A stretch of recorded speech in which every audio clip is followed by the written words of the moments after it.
সাধনার নীরব অধ্যায় প্রব্রাজিকা সদাত্মপ্রাণা। অন্তরঙ্গ সেবক ও অরূপানন্দ মহারাজকে কথা প্রসঙ্গে শ্রীসীমা একদিন বলছেন, জ্ঞান হলে ঈশ্বর টিশ্বর সব উড়ে যায়। মা শেষে দেখে মা আমার জগৎ জুড়ে বিশ্ব চরাচরের সৃষ্টি স্থিতির সংহার যার ইচ্ছাধীন। তিনি পারেন এমন অনায়াসে সূক্ষ্ম অনুভূতির কথা ভাষায় প্রকাশ করতে। শ্রীরামকৃষ্ণ কথামৃতয় বলছেন, অবতার পর্যন্ত শক্তির অণ্ডারে নির্গুণ নিরুপাধি ব্রহ্মের সগুণ সাকার রূপ না মানলে ঈশ্বরের অবতার লীলাও মানা যায় না। সেই মহামায়া মহাশক্তি এবার মাতৃমূর্তিতে অবতীর্ণ না কৃপা কটাক্ষে যিনি জন্ম জন্মান্তরে বন্ধন ঘুচিয়ে দেন, অভয় বিশ্বাস দেন। মনে জানবে আর কেউ না থাক, তোমার একজন মা আছেন। কোনো নির্দিষ্ট বিধি তার জন্য নয়, যাকে আশ্রয় দিবেন বলে স্থির করেছেন তার প্রতি তার অহৈতুকী কৃপা। সংস্কৃত বীজ মন্ত্র যদি উচ্চারণ না হতে চায় তাতে ক্ষতি নেই, কেবল মা মন্ত্র জপ করলেও হবে। পাত্র বিশেষে এমন আশ্বাসও দেন। শ্রীরামকৃষ্ণের দেওয়া দায় তিনি স্বীকার করেছেন, 34 বছর ধরে তা পালনও করেছেন। আমাদের এই মা ঠাকুরুন এমনই অন্তর্মুখ, এমনই গভীর যে তার অনন্ত ভাবরাশি কখনো উচ্ছ্বসিত হয় না। মায়ের এই শান্তমূর্তি কি তার অতলান্ত মহিমার দ্যোতক নয়? সেই কবে কামারপুকুরে এক ঘরের লোককে ঈশ্বরীয় কথা শোনাচ্ছিলেন ঠাকুর। কিশোরী বধূ সারদা কাজকর্মের শেষে ঘুমে অচেতন। একটি ভালো কথাও তার শোনা হলো না, এমন আক্ষেপ করছে কেউ কেউ। ঠাকুর কিন্তু বলছে, না গো, ওকে তুলুনি, ও কি সাধে ঘুমিয়েছে? এসব শুনলে ও এখানে থাকবে নি, চোঁচা দৌড় মারবে। পাছে স্বরূপ মনে পড়লে এই দেবী মানবী তার মানবলীলা থেকে মন তুলে নেন। সেই আশঙ্কায় শ্রীরামকৃষ্ণ সময়ের অপেক্ষা করেছেন, পরে নিজেই দিয়েছেন জগৎ জীবনের পাঠ। উচ্চ ধর্মজীবনের জন্য যে প্রস্তুতি প্রয়োজন, সেই চারিত্র সম্পদ অর্জন করতে শিখিয়েছেন শ্রীমাকে। ধীরে ধীরে মা সারদা তার দেবীত্বের বিপুল গরিমাকে সংযত করেছেন। অলৌকিক দর্শনাদি তার বাল্য ও কৈশোরে ছিল অতি সহজ সুলভ ঘটনা। ধূলিধূসর পৃথিবীতে যত আপন করেছেন ততই ঢেকেছেন তার দিব্য বিভূতির ঐশ্বর্য। স্বয়ং মহামায়া কিনা, তাই নিজেকে গোপন করার খেলায় তার জুড়ি নেই।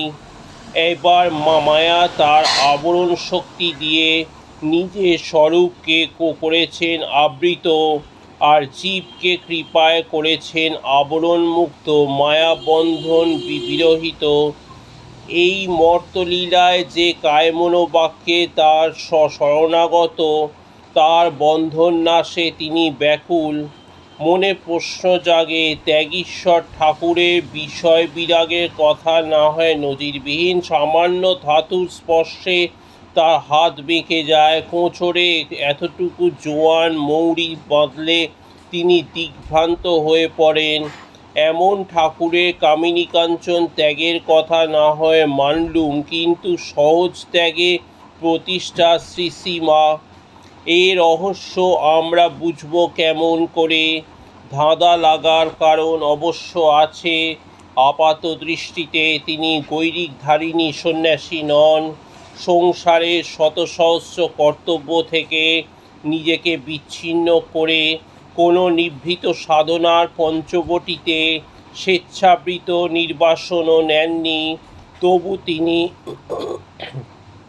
ত্যাগ বৈরাগ্যের পরাকাষ্ঠা, নির্লিপ্তি, সহজ মাধুর্য তার প্রতি কথায়, প্রতি আচরণে। 1872 থেকে 1885 এই 13 বছরে অধিকাংশ সময় শ্রীশ্রীমা নহবতের চার দেয়ালের মধ্যে অহোরাত্র বাস করেছেন।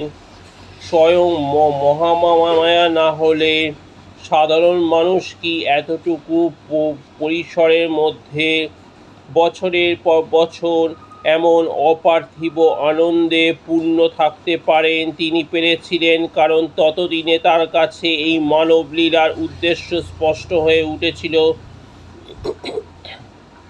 স্বরূপের বোধ জাগ্রত ছিল বলেই স্বেচ্ছায় স্বীকার করেছিলেন বিন্দুবাসিনীর জীবন। তিনি মা, তিনি কর্ত্রী, কারয়িত্রী, করুণ গুণময়ী, কর্মহেতু স্বরূপা। নিখিল চরাচরের প্রতি তার মাতৃভাব, এমনকি শ্রীরামকৃষ্ণের প্রতিও। এই জগতে কারোর কাছে তার কোনো প্রাপ্তি নেই, প্রত্যাশা নেই। খেলা যখন চলে তখন সেই রঙ্গে তিনি যোগ দেন, আবার যখন নাম রূপের লয় হয় তখন আপনাতে আপনি সমাহিত। সেই অন্তর্মুখ সাধনার ছবি এঁকেছেন পুথিকার তার নিজস্ব ভাষায়। বাহির দুয়ারে মাতা জগৎ জননী, সমাধিতে বসিয়া আছেন একাকিনী।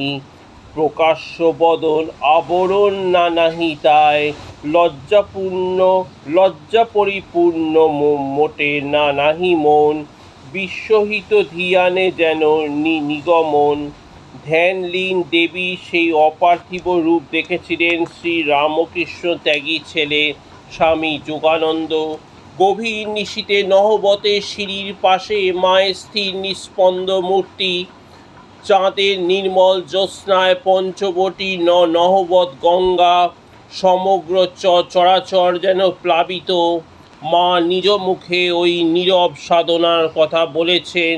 তখন আমার অন্যরকম চেহারা ছিল, গয়না পরা, লাল পেড়ে শাড়ি, গা থেকে আঁচল যখন বাতাসে উড়ে উড়ে পড়ছে, কোনো হুঁশ নেই। সেসব কি দিনই গিয়েছে মা। জ্যোৎস্নার রাতে চাঁদের পানে তাকিয়ে জোড়হাত করে বলছি, তোমার ওই জ্যোৎস্নার মতো আমার অন্তর নির্মল করে দাও।